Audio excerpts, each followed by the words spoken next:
2024 is shaping up to be a strong year for Shadow the Hedgehog, with his upcoming main role in the movie Sonic 3 coming out at the end of the year, as well as rumours from Paramount that they're thinking of giving him a spin-off story in the same vein as Knuckles' current run. But of course, the announcement of Sonic X Shadow Generations was a huge popularity boost for him as well, and in the wake of that announcement, a bunch of people have started to get interested in exploring Shadow's past, be it story-wise or playable. And that's not a surprise, since for the good part of 10 years, he's not really been that relevant to the games. But today, I want to discuss his unique game, Shadow the Hedgehog from 2005, and whether it's worth checking out today in 2024 if you wish to prepare for the upcoming year of Shadow. I'm sure many of you have already heard about the game's reputation, but if you somehow have not, Shadow the Hedgehog 2005 was a bit of a left turn for the tone of the series, going steeply into a dark and edgy place with an alien invasion bent on making the inhuman species extinct, and the involvement of Shadow using firearms and military vehicles to get the job done. But is it actually worth playing? The original game has a bunch of quirks. From the gameplay perspective, it's built off Sonic's Heroes engine. As a result, it can be a little bit slippery when you're running around on the ground, making platforming a bit unreliable compared to how it was in the adventure games. However, it's comparable to platforming in something like Sonic Frontiers.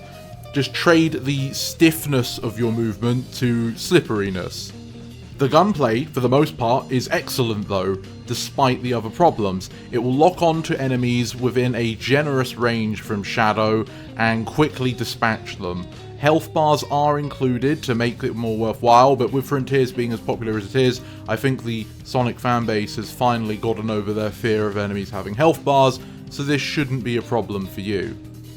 The missions are probably the most divergent part though. You start at Westopolis no matter what you do, but from the beginning, most stages will have 3 objectives. You pick which one you wish and progress down that path, unlocking different levels until you reach your own unique ending. As a result, Shadow has numerous endings, and each of them can be achieved in a different way, whether you do it in a positive light or a negative light, and depending on the missions you choose to accept, there are complete areas of the game you will never see, and characters you will never meet, boss fights you will never defeat. But that's why you replay the game and try it a different way, mess around a bit.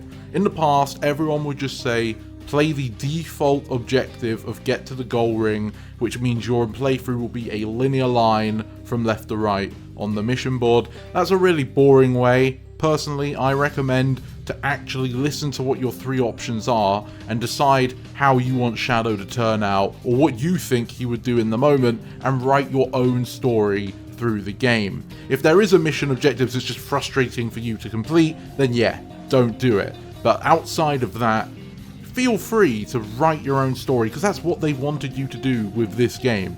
Write your own story, discover Shadow's past your way. The narrative, as a result of this free-formed and experimental pathway system, can be a bit nonsensical. Don't get me wrong, in some combinations of events, everything makes sense and it lines up well. In others, you will have distinct contradictions. Lock on! Shadow, our surface operations are already complete. We must get out of this forest now. There is no time to waste.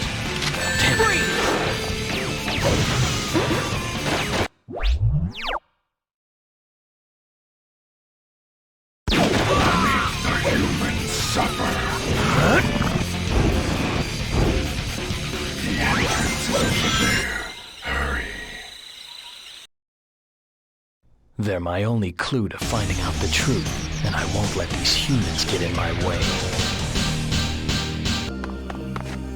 Having a little trouble with those gun agents, are we? What a pitiful bunch. What'd you say? Shadow, you should rest. You need to be ready for tomorrow's ritual. You scum! You're going down! So it's give and take with that. A feature some people may never experience though is if you restart a playthrough that's currently ongoing, just like in the adventure games, Shadow will give you a voiced recap of the events that you just did from his own perspective, which is a nice detail. I have are the mystical Chaos Emeralds. I have to find them. If you do get to the end of a single playthrough, you'll unlock a new weapon type that will appear whenever you destroy a box with Shadow's symbol on them. And this persists throughout every playthrough you do once you unlock them, so you get it once, you got it forever. Some are kind of useless, some are very fun, like the Omochao gun. You'll come across them as you go along. But that's all the default Shadow the Hedgehog as it released. Personally, what I decided to play, and what I would recommend you do if you can get access to it, is the fan modification Shadow the Hedgehog Reloaded, which fixes a bunch of the issues with the core game, adds new elements, and rebalances other features, making it overall a better experience to play. In Shadow the Hedgehog Reloaded, the physics, the slipperiness, things like that get fixed up and tightened up so that you can more reliably platform throughout the game. The gunplay is relatively unchanged as far as I can tell, because it did actually work quite well in the normal game, but Shadow's other combat options have been improved a little bit here and there. The slide gets more utility, and melee weapons get a completely new system that is admittedly a bit janky to learn at first, but once you understand how it works, it can be quite efficient. Basically, if you hold down the attack button holding a melee weapon now, it will begin to glow, and whatever the physical weapons model brushes over will be attacked as if you swung the weapon the old-fashioned way, meaning that if you can spin around or jump and hit enemies in the correct method, you'll do a lot of damage very fast, making melee weapons a lot more useful than they were before. Stages have small additions here and there to make them more beneficial and fun to play. For example, there used to be hidden gates that would lock weapons, vehicles, and areas of the levels behind collecting 5 keys, but now these 5 keys have been removed and instead replaced with red rings, which are collectibles that don't gate parts of the mission from you, so you get the full experience right off the bat. Another change made to missions and how they unlock is that you only need to complete the game 3 times to unlock the final story, which means I'm sure for a lot of people they'll actually get to play Final Story for the first time, and once you beat Final Story, you'll unlock Expert Mode, which in the old game was a challenge mode where you had a limited amount of lives to beat every mission in the game, but each mission only had one objective custom made to be difficult. This time, that's all still true, but the creators of the mod customized Expert Mode to have even harder level design. Still fair, but you need to use your brain a bit more and take advantage of everything Shadow can do to succeed. And it is hard, but the mod comes with an optional file to give yourself unlimited lives, which the developer recommends for that experience. There's even some small features like being able to play as the multiplayer Shadows in single player mode, which I took advantage of just for fun, and it's a nice mechanic to have. So overall, I would say try out Shadow Reloaded if you can. It will be a better experience for you overall.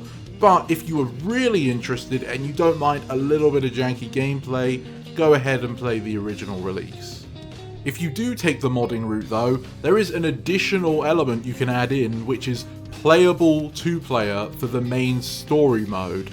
This was a lot of fun. I decided to take advantage of that. Of course, you will need someone physically present to play a 2-player, unless you use something like Parsecs, and it can change the game, usually for the worse, because you can hit each other and blow each other up with rockets, which is funny, but a hindrance.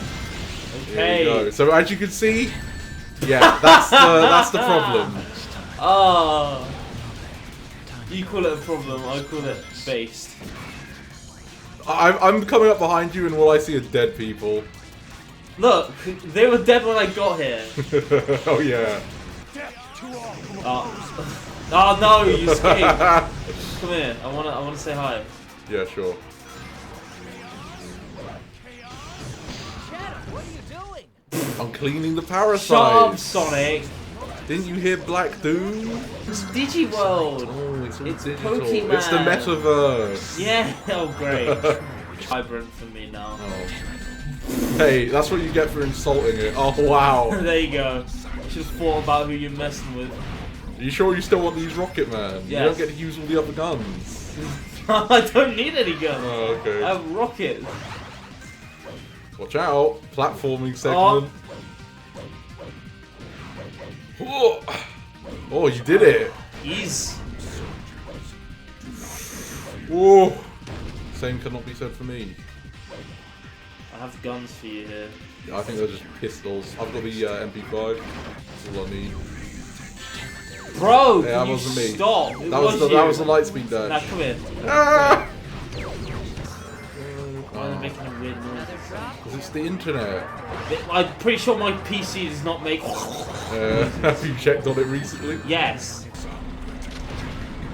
Oh, aiming with this is Oh, there you are. real fun. I told you didn't have to use that Yes, I weapon. do. You don't understand. There's a character that has a giant rocket launcher, and you're telling me not to play them. At the end of the day though, most games are better with friends, so I recommend you give it a go.